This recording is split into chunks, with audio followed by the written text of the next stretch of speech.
What's good, ladies and gentlemen? It's your boy Just Be Wise, and today let's talk about making your editing real. Let's get it.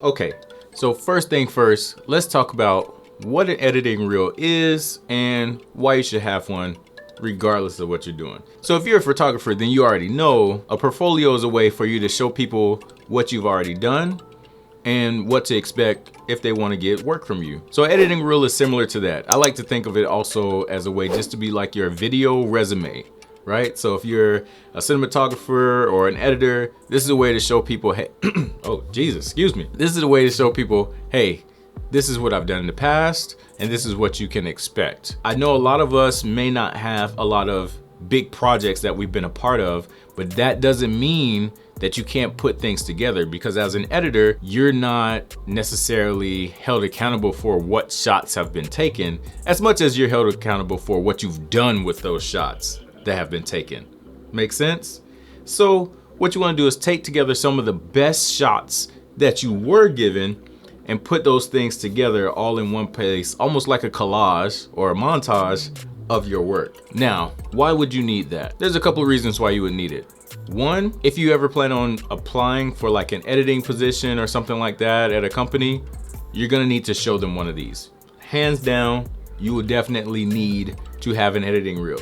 So it's a good idea to go ahead and start working on one now and update it as you get more work. So maybe update it every 6 months or once a year as you get more work. Also, if you plan on getting more shoots for companies, right? You wanna show them shoots that you've already done, kind of put those together, make it more of like a commercial style editing reel. So you can show people, hey, this is why my editing or my film company or whatever you want to call it will be good to present to you. Something that they can see really quickly and see the value in. That's going to be great. I'm actually trying to have about 3 different editing reels. One to apply to editing jobs, because I would like to have a full-time job as an editor while also running some of the stuff that we're doing with me and my wife's business. So the second one I'm gonna do is just an editing reel for weddings that I've done. So then I can kind of put together, instead of people just seeing the full video, maybe it'll be more enticing if they can see the different brides and the different grooms that I've worked with all in one space. And then lastly, obviously, just like I already explained, a place where I can kind of make like a commercial to companies showing them what I've done before and what they can expect from me. However, what we're gonna be focusing on today is the one that I most recently finished. And this is my first editing reel. And I've gotten the interview and I've gotten past like a couple of different steps in the interview. So it looks like I'm going in a good direction. I'll let you know if I get the editing job, but I want to break down some of the things that you should be doing in your editing reel to actually get people to give you a call back and get that first interview. After that, it's up to you. Your interview skills is, I'm not doing that today. Maybe one day. So let's talk about the 3 main things that you want to do while working on your editing reel to make sure that you present the best product possible. Let's do it. Number 1. Now it's very important that you don't edit the way popular YouTube videos are edited for your editing reel. What I mean by that is a lot of YouTube editing style is kind of gimmicky. So I would say pay attention to how commercials are edited, TV shows are edited, movies are edited. You don't see a lot of these crazy transitions unless you're trying to work for someone who's doing music videos. That's different, right? Music videos has a lot of wild editing effects. So if you're trying to do something where there's a lot of VFX going on, that may be more up your boat, up your speed.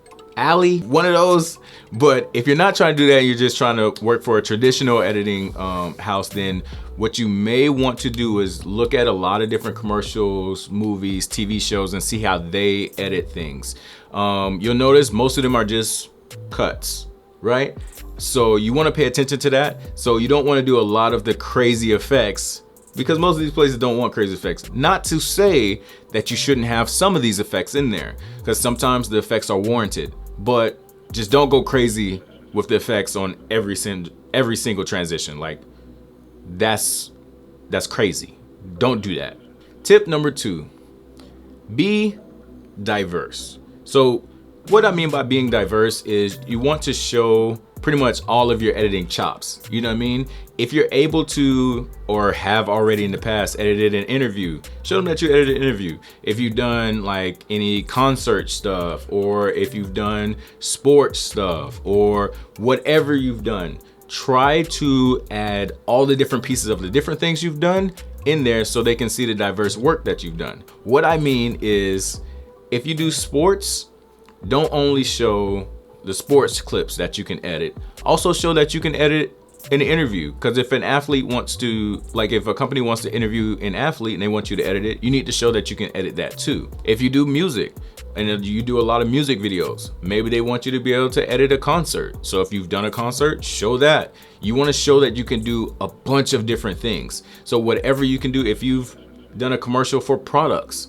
or you've done a commercial for like I've done a school, like whatever you've done, kind of put those different things in there so that they can get a sense of, oh, this person is well-rounded. They can do a lot of different things. So they know that when they need you, they can plug you in wherever and you're gonna get a good edit in. So you kind of want to show the different places where you can, you know, not just edit out of the park.